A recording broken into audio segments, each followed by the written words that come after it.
Hi there, everyone, and welcome to the first critique of 2015. It's Ingrid here from the Take 52 Challenge and Beginners Photography blog.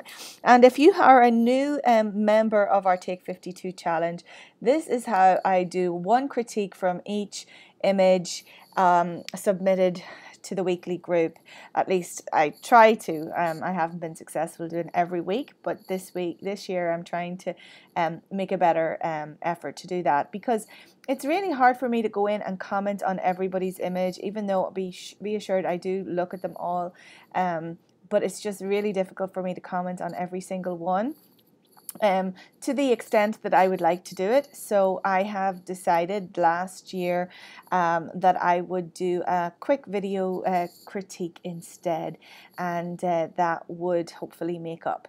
Now, the picture I choose, generally that's why you have to tag it CC Ingrid, so that if you're okay with me critiquing your image and it appearing on the blog, and because it will also appear in Facebook and probably on other social media places as well in promotion of that blog post. So I just want to make sure that you're clear with that. It's a critique, as in I will try and not necessarily pick what I feel is the best image, although a lot of times they are one of the most popular images, but it's usually that for something that a photograph that I feel that everybody can learn a little bit about, and I can talk a little bit about different technique that has been used and that we'll all could use from learning about it. So go without a further ado, this week's image, which was for week 1, and the theme is beginning.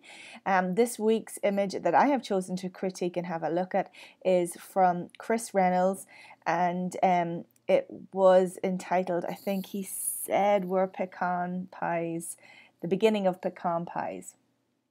And I love this photograph for several different reasons. Number one, he has taken it with a very deep depth of field.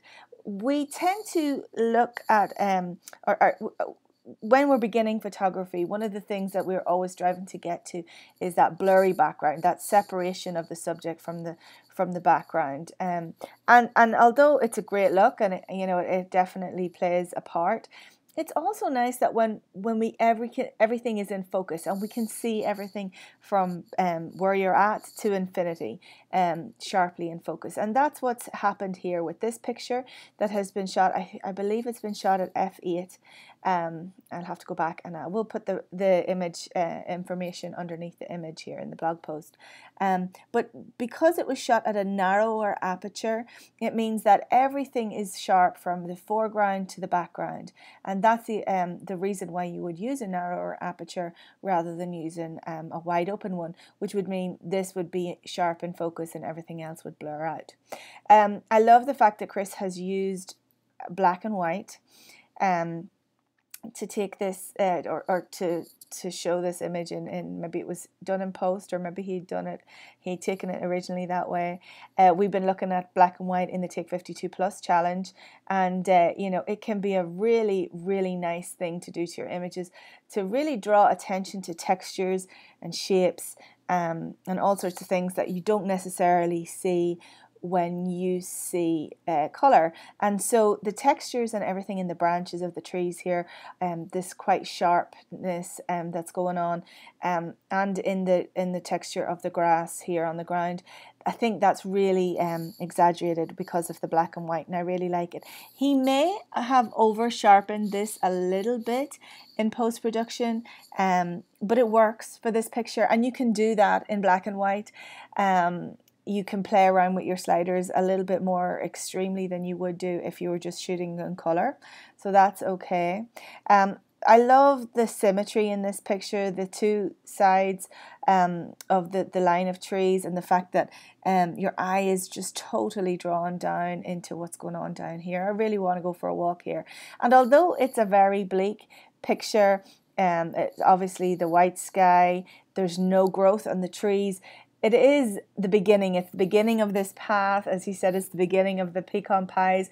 We have to have this seasonality of dormancy, and then which will be followed by renewed growth, and then of course your harvest. And I think we saw that in a lot of the pictures. There was a lot of photographs that had this new beginnings, and the whole idea of growth, and nature pictures, which I really love.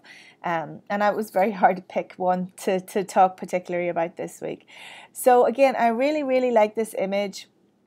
I think one of the ways that it may have been improved, and this obviously is always impacted by the choice of gear that you have, is that if a wider angle here would have led it to be a little bit of a more impactful image. I also feel you could probably crop a little bit off of this here at the bottom. I don't know if this really adds to it.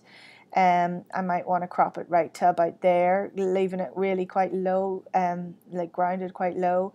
And a lot of the times we are confined, or we feel like we're confined by this aspect ratio that our camera gives us, where maybe a better aspect ratio would be like a longer, narrower image. You know, again, if you are viewing it with an idea of framing it, or even just to see in a portfolio or a body of work, I think it might be a little bit better, longer and wider, or wider rather than from like this kind of more 5:3 proportion that it is here. So yeah, I really, really like it, and I want to say thank you very much for contributing this image, and thank you to everybody else for contributing. I think we had the most photos ever submitted for one challenge this week. Of course, in the beginning of the year, we're all full of enthusiasm, but don't lose that momentum and keep going and keep your eyes open, and learn from each other and get inspiration from everybody that's doing the challenge. Everybody's very good at supporting each other, and I think you'll agree that it is a really, really good place to learn from and to improve your skills. So I will see you in the Facebook group, and until then, happy snapping.